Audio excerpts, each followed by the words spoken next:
तो दोस्तों आज हम फिर से आपके लिए लेकर आए हैं देश दुनिया की सभी ताजा बड़ी खबरें। फटाफट एक एक कर विस्तार से आज आपको बताएंगे, तो वीडियो को अंत तक जरूर देखें। दोस्तों वीडियो बनाने में हमें काफी मेहनत लगी है, तो वीडियो को दिल से लाइक कर दें। दोस्तों पहली खबर में आपको बता दें कि उत्तराखंड में धर्म संसद में मुसलमानों के खिलाफ जहर उगलना बाबाओं को पड़ा भारी। उत्तराखंड पुलिस ने 2 और बाबाओं के खिलाफ दर्ज की एफआईआर, कहा जल्द करेंगे सभी को गिरफ्तार। वहीं आपको बताएंगे दोस्तों की लद्दाख विवाद के बीच प्रधानमंत्री मोदी ने चीन को लेकर अन्य भक्तों को दिया बड़ा झटका। सीमा विवाद के बीच मोदी सरकार ने $100 अरब का किया चीन से व्यापार, खुल गई भाजपा की पोल। वहीं आपको बताएंगे दोस्तों की सीतापुर में योगी आदित्यनाथ ने कब्रिस्तान को लेकर दिया विवादित बयान, कहा 2017 से पहले की सरकार सिर्फ कब्रिस्तान पर पैसा करती थी उत्तर प्रदेश में खर्च। वहीं आपको बताएंगे दोस्तों की चंडीगढ़ में आम आदमी पार्टी ने भाजपा का कर दिया सुपड़ा साफ। नगर निगम चुनाव में भाजपा से 14 सीटें छीनकर आपने रचा इतिहास। वहीं आपको बताएंगे दोस्तों की राकेश टिकैत ने किया ऐलान, चुनाव लड़ने वाले पंजाब के किसान नेताओं के लिए नहीं करेंगे प्रचार। वहीं आपको बताएंगे दोस्तों कि कोरोना की वजह से नहीं टाले जाएंगे चुनाव, रैलियों और जनसभाओं पर लगा सकता है चुनाव आयोग रोक।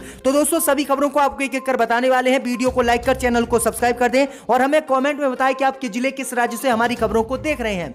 इसी बीच पर तो दोस्तों अगली खबर की ओर, तो धर्म संसद में मुसलमानों से पंगा लेना बाबाओं को पड़ा भारी। उत्तराखंड की सरकार ने 2 और बाबाओं पर एफआईआर की दर्ज, जल्द होगी इनकी गिरफ्तारी। जब दोस्तों आपको बता दें कि उत्तराखंड के हरिद्वार में धर्म संसद में मुसलमानों के खिलाफ कथित तौर पर भड़काऊ भाषण देने के मामले में अब बाबाओं की धरपकड़ पुलिस ने शुरू कर दी है और उत्तराखंड पुलिस ने 2 और एफआईआर बाबाओं के खिलाफ दर्ज की है और बाबाओं को ढूंढने के लिए उत्तराखंड पुलिस निकल चुकी है, लेकिन बाबा कहीं पर भी ये दिखाई नहीं दे रहे हैं। दरअसल आपको बता दें कि ये जानकारी हरिद्वार कोतवाली थाना प्रभारी रकिंदर सिंह ने आज दी है। उन्होंने कहा है कि कार्यक्रम की फुटेज खंगालने के बाद शनिवार को 2 और बाबाओं पर एफआईआर दर्ज की गई है। बाबाओं का नाम स्वामी धर्मदास और साध्वी अन्नपूर्ण बताया जा रहा है। वहीं आपको बता दें कि पिछले गुरुवार को सिर्फ वसीम रिजवी के खिलाफ भी ये एफआईआर दर्ज की गई थी, लेकिन जैसे ही वीडियो फोटोज खंगाले उसके बाद अन्य बाबाओं ने भी ये विवादित बयान दिए थे।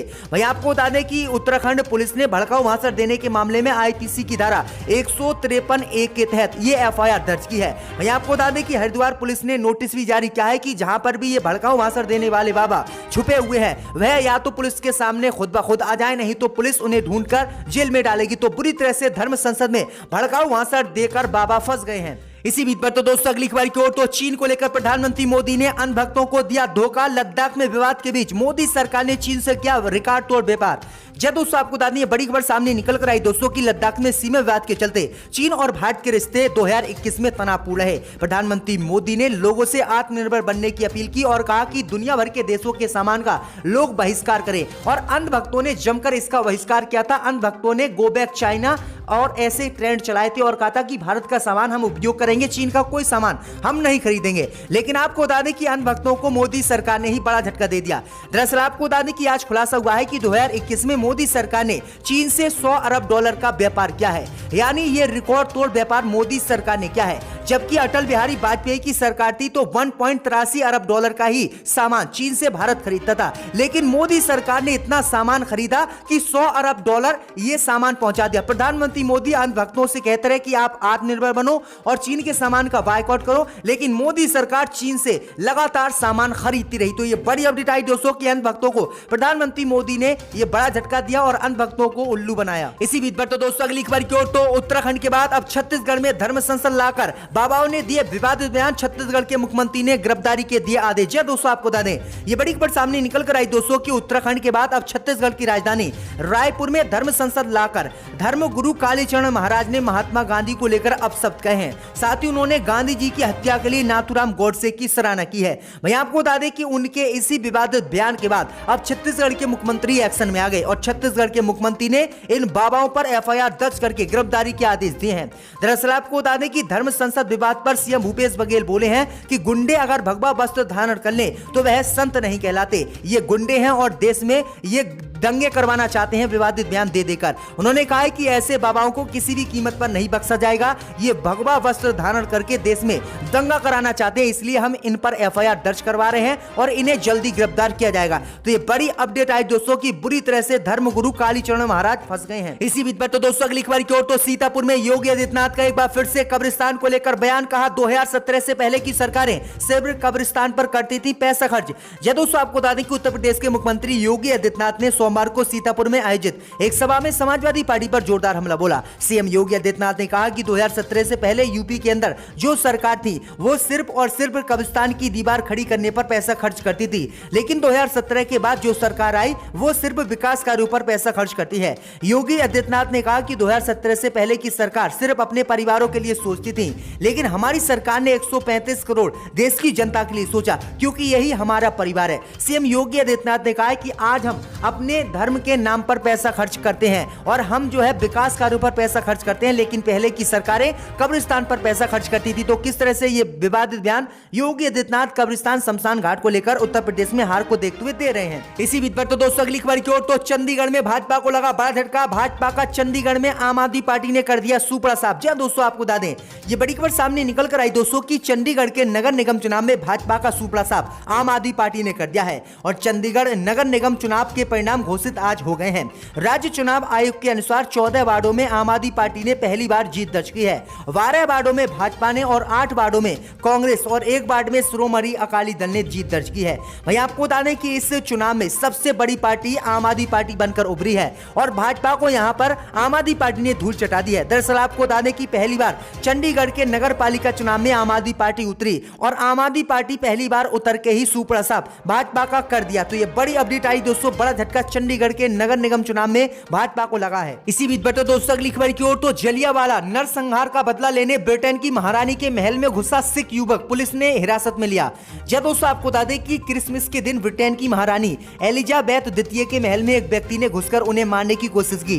यह व्यक्ति भारतीय मूल का एक सिख था। गिरफ्तारी के बाद उसने स्वीकार किया है कि 1919 में जलियांवाला नरसंहार का बदला लेने के लिए उसने महारानी को मारने की योजना बनाई थी। घटना के वक्त महारानी विंडसर कैसल में ब्रेकफास्ट कर रही थी। दरअसल आपको बता दें कि कोविड और ओमिक्रॉन के बढ़ते मामलों को देखते हुए ब्रिटिश महारानी एलिजाबेथ ने क्रिसमस के पारंपरिक कार्यक्रम को निरस्त कर दिया था। वे क्रिसमस मनाने के लिए विंडर कैसल में थी। इसी बीच 19 साल का जसवंत सिंह चैल उन्हें महल में पहुंच गया और उन्हें मारने के लिए आ गया था, तो जिसके बाद पुलिस ने उन्हें हिरासत में ले लिया है। तो ये बड़ी अपडेट आ रही है दोस्तों। इसी बीच पर तो दोस्तों अगली खबर की ओर, तो राकेश टिकैत ने किया ऐलान, चुनाव लड़ने वाले पंजाब के किसान नेताओं के लिए नहीं करूंगा प्रचार। जी दोस्तों, आपको बता दें कि पंजाब के किसान नेताओं बलबीर सिंह राजेवाला एवं हरमीत सिंह कदानियान ने पंजाब विधानसभा चुनाव लड़ने की घोषणा की है।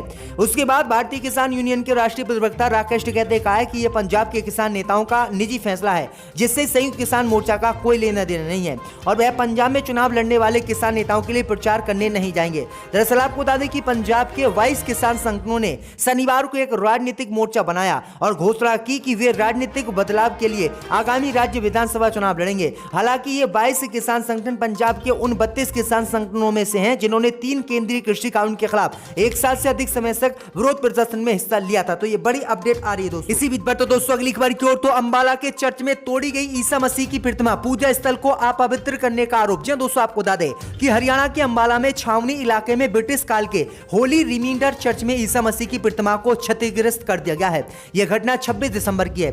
रिपोर्ट के मुताबिक 2 अज्ञात व्यक्तियों ने 26 दिसंबर को चर्च में ईसा मसीह की प्रतिमा को पहले तोड़ा और फिर चर्च परिसर के अंदर की रोशनी को भी क्षतिग्रस्त किया।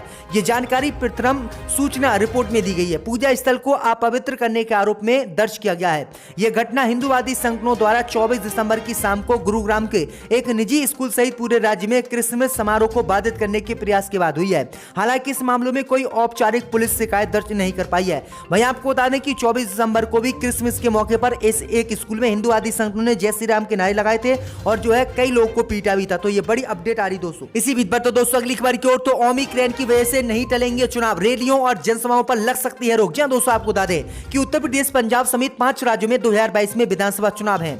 इस पर सोमवार को चुनाव आयोग की स्वास्थ्य विभाग के अधिकारियों के साथ नई दिल्ली में मीटिंग हुई। मीटिंग से संकेत यही मिल रहे हैं कि ओमिक्रॉन के चलते ये चुनाव टाले नहीं जाएंगे और ये तय समय पर ही होंगे। हालांकि अब जनवरी के पहले सप्ताह में दोबारा मीटिंग होगी, इसके बाद अंतिम फैसला हो सकता है। सूत्रों के मुताबिक चुनाव आयोग अपने शेड्यूल पर टिका रहना चाहता है। आयोग ने चुनावी राज्यों उत्तर प्रदेश, उत्तराखंड, गोवा, पंजाब और मणिपुर के स्वास्थ्य सचिवों के साथ आयोग ने ओमिक्रॉन के बढ़ते मामलों पर चर्चा की है। इन राज्यों में वैक्सीन कवरेज और ओमिक्रॉन केसेस का आंकड़ा भी मांगा है। यही बताना है कि इन राज्यों में केंद्र और राज्य सरकार मिलकर काम कर रही है। वहीं आपको बता दें कि अब जो है चुनाव आयोग ने यह भी कहा है कि इन राज्यों में वैक्सीनेशन तेज किया जाए, जिससे कि ज्यादा से ज्यादा लोगों को कोरोना की वैक्सीन लग जाए और फिर कोरोना का जो खतरा है वो कम हो सके। तो तो ये बड़ी अपडेट आई दोस्तों कि कोरोना की वजह से भी चुनाव नहीं टाले जाएंगे और 5 राज्य में ठीक सही समय पर ही ये चुनाव कराए जाएंगे।